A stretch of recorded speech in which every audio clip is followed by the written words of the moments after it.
I co-founded Slidebean with these guys back in 2013. Slidebean is a pitch deck platform for startups. We have an AI design platform that designs your slides for you, or if you're looking for more advanced human help, we can also get involved with writing the slides for your deck. Alright, so we got together and bought the slidebean.com domain on May 2013 and started working on the platform. We held part-time jobs and managed other projects between 2013 and 2014 to be able to pay our bills. In 2014, we got accepted in Startup Chile, an accelerator in Santiago that gave us $35,000 and allowed us to dedicate all of our time to the platform. Later that year, we also went to DreamIt Ventures, an accelerator in New York City. We leveraged the DreamIt network heavily to get into investor conversations. The presence in New York City was also crucial towards getting the launch of the platform covered by the startup press. Finally, we joined 500 startups in the winter of 2014, raised $75,000 from them, and then closed an additional $250,000 from a mix of investors in New York City and San Jose. So our financials at that time were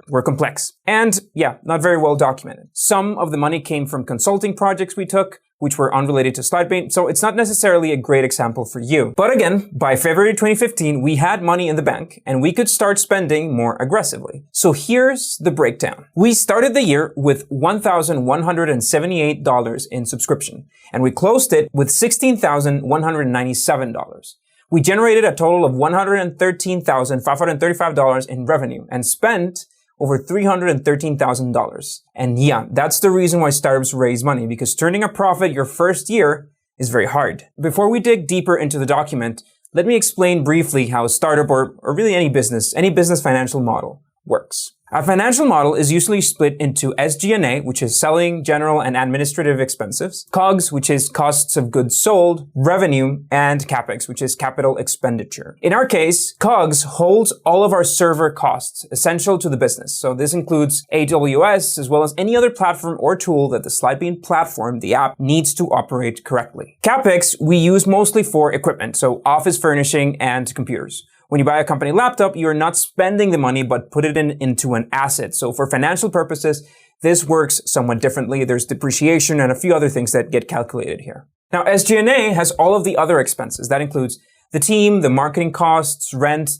insurance, and services the organization needs to execute its tasks. Finally, the revenue sheet not only has our final revenue metrics for the month, but our financial projections. So we've iterated over many different formulas to calculate our future revenue. As a SaaS business, we can somewhat accurately predict how much renewal revenue we're going to make on a given month based on historical retention rates or churn. For future months, we estimate our revenue based on that and our marketing spend. So we have a formula that estimates the dollars earned in revenue per dollar spent in marketing, including the team, the ads, and so on. If on the SG&A sheet we scale the marketing budget, we see that reflected in the future estimated revenue. This formula assumes, of course, that you can scale your marketing budget with the same efficiency.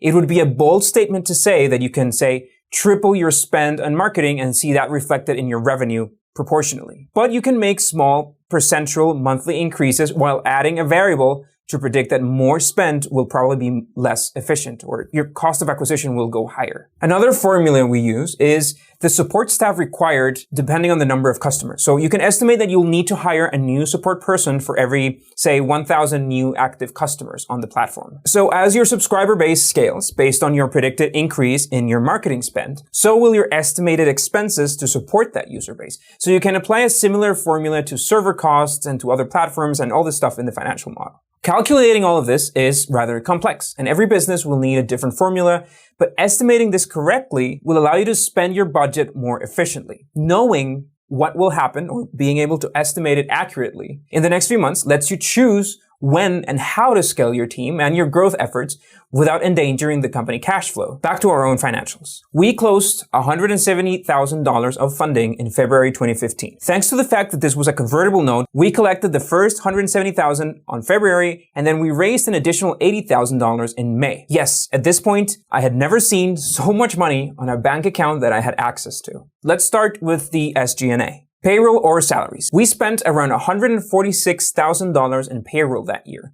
which includes wages and payroll taxes. Founder salaries were close to $93,000 for the year, and you can quickly guess that we allocate around $2,500 per month per founder, or around $30,000 a year. Figuring out founder salaries is hard, and negotiating them with your investors is hard as well. The wage of a founder needs to be enough so you don't have to spend time worrying about your salary. It's also important to understand that this should be good enough to get by, but not to save money. Your savings as a founder are the stock that you own in the company, and it increases in value based on the effort you put in. So during this time, we were partially based in Costa Rica, partially based in California, and in New York. We were exiting the 500 Startups Accelerator at this point. So if it works as a reference, the minimum wage in Costa Rica at that time was somewhere around $700. Whenever we had to spend time in expensive cities, we had a small adjustment to cover the extra cost of staying in that city. Now, being based in Costa Rica has been, by far, one of the core reasons of our success. We've been able to attract great talent at a fraction of the cost of hosting those teams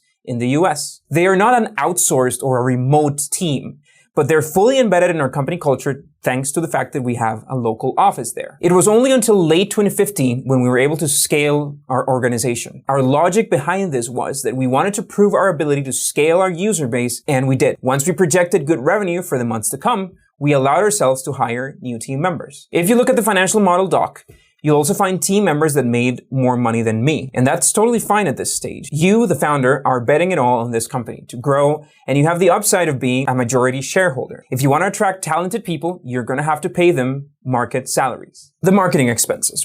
We spent around $83,000 on paid marketing, plus an additional $4,000 on platforms or tools directly related to marketing. We separate those tools from the rest of the services we use in order to calculate a full cost of acquisition for the month. While we track the effectiveness of each campaign individually, it's essential to know the average cost of a lead and a customer, taking into account everything from the cost of the ads to the team executing the ads to the tools they use to work. For other SG&A costs, there's not a lot to add. You'll find pretty standard business expenses. You'll see some legal costs on the model, mostly related to the documents needed to close the round. Equipment is another highlight worth mentioning, I think. For us founders, we eventually had to upgrade the laptops we were using. And spending $2,500 on a new MacBook Pro was an unjustified company expense at this point, when we could have gotten along with a cheaper version of that laptop. So what we did is the company bought the laptops, but we paid the company back in monthly installments. Now, the costs of goods sold. If you're an e-commerce platform, the cost of the things you sell would all be calculated here. But since we're a software platform, we really only include the server costs, which allow us to calculate a very gross, very broad margin for the cost of running the platform versus the revenue we get. This is really not a real gross margin, since the platform also needs human beings to operate, to provide support, for example. But you can still calculate an adjusted margin if you include the cost of the customer team in here. Now for the revenue sheet. You'll find a lot of KPIs on this sheet. Most of them are quite specific to a SaaS business or are used as part of our formula to estimate future revenue. A lot of this data comes from ChartMogul or from Baremetrics. So Excel is mostly a monitoring platform and a future revenue prediction tool. Some points worth mentioning. Days in the month, when you're making, $5,000 a day, it really makes a difference if the month has 30 or 31 days, or looking at you, February 28. Another useful metrics is the 3, 6, and 12-month trends, which are another good way to determine how things are moving forward and then to implement those trends into your future projections.